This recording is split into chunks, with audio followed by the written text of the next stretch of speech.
Hi, and welcome to day 10 of the 12 days of Christmas. I have made it to day 10. You have put in a lot of work on these 12 days of Christmas. So we're happy that we're at day 10. But welcome today. I have the wonderful privilege of having my husband with me today to share in day 10. And the gift for today is marriage. Marriage. Yes. Marriage is certainly a gift that God gives us, I believe. And when He gives it to us expecting that we nurture and that we cherish it as a gift. And nurturing and cherishing each other as a gift. The institution of marriage is a gift that God gave, that it becomes our responsibility, as you said, to take it appropriately, to handle it with respect, and then to nurture it. God gives everything in seed form, and it becomes our responsibility to bring manifestation to it. Yeah, so in essence, He gives us this, and He expects that we do everything that we should, everything that we could, in order to make it what He would want it to be. With His help. With His help, yes. Because we can't do it without Him. Oh, goodness, we cannot do it. Can't do it without Him. One of the things that I've learned in marriage is that you don't always get it right. You don't always get it right, and you don't always get it your way. Yeah. When we understand that I'm married to you and you're married to me, Right. then you're going to have to get to know me. I got to get to know you.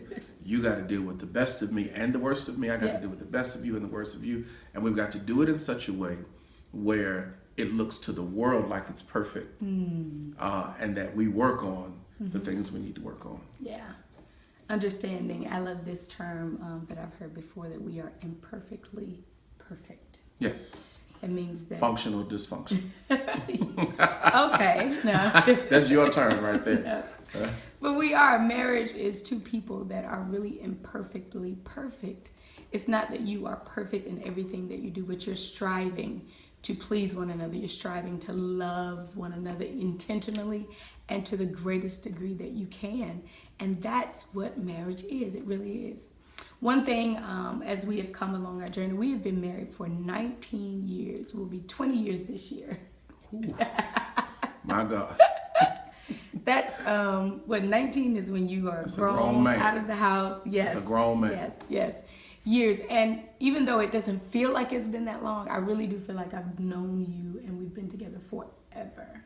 Like I can't always go back to the time before we were together. It's hard for me to go back to Well, that's that. because I raised you. And because I raised you. Anyway, so moving right along, yes, we've been married for 19 years. It'll be 20 years this year. And one of the things that I wanted to kind of bring to you and encourage every couple in today is that, again, we've not always gotten it right, and we've not always gotten it our way, for sure. We have tried to please each other, and we've not necessarily succeeded at that. We've tried to love each other in the best way that we knew how, but we've not always succeeded at that. Well, one of our issues, and I think you'll agree, we've loved each other often from our perspective of love. Yes. Rather than the other's perspective of love. Absolutely. And so if I'm giving you a gift, that gift cannot be tailored to me. Right. It has to be tailored to you. Yep. And so when each tailors love to the other, it creates the circle that love goes out and love comes back. Yes. Because one is tailoring. Selfishness is a dangerous thing in marriage. But that ain't what we're talking about. That is what we're talking about. Oh, okay. But it is, like you say, you have to tailor it to one another, which requires you to kind of get out of your own selfish, your word mindset. So I can't, again, love you based on what I think love is, but I gotta love you based on what you know love is. A lot of people's testimony is that they were best friends. They were best friends, and then they fell in love with their best friend. That's not really our testimony. We weren't best friends before, but I can truly say that we have really grown into friendship.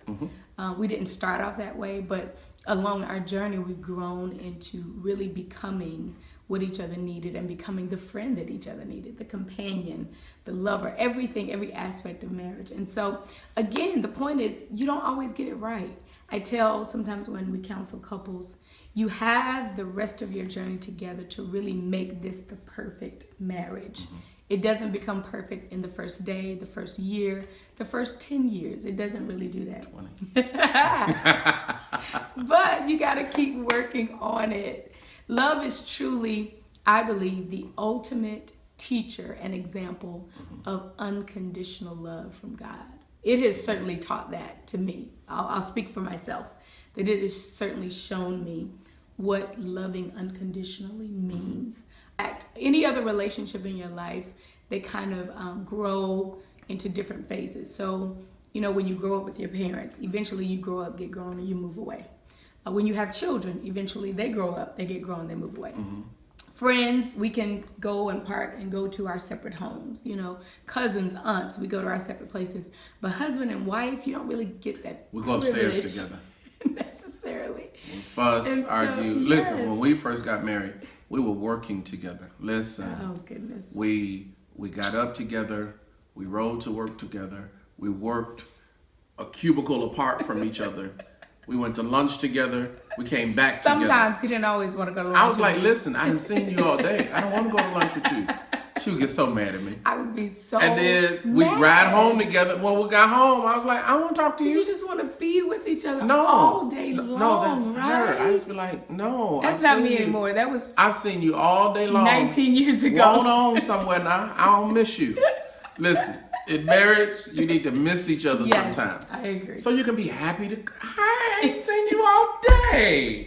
How you You're doing? not gonna treat me like that. You're not gonna treat me like that. But it is true. I that was what I thought love was, us being together all the time. All the diggity time. It's like, But I no. didn't understand at that moment, at that time, that it really was about missing each other. It was about longing for each other and wanting to be together. But you wanted because you hadn't been together and you hadn't seen each other. And so I came to appreciate our time together. And even now, like, we both travel a lot. You travel more than I do. I don't know. Here lately. We both travel a lot. She be gone for weeks at a time. I'm like, all right. But we travel a lot, and though it's a lot and it can be overwhelming and it can get you in places where you really miss each other, but it's such a blessing because when we come back together, it's an amazing experience because I've been without my mate, I've been without my soulmate, I've been without the one that completes me.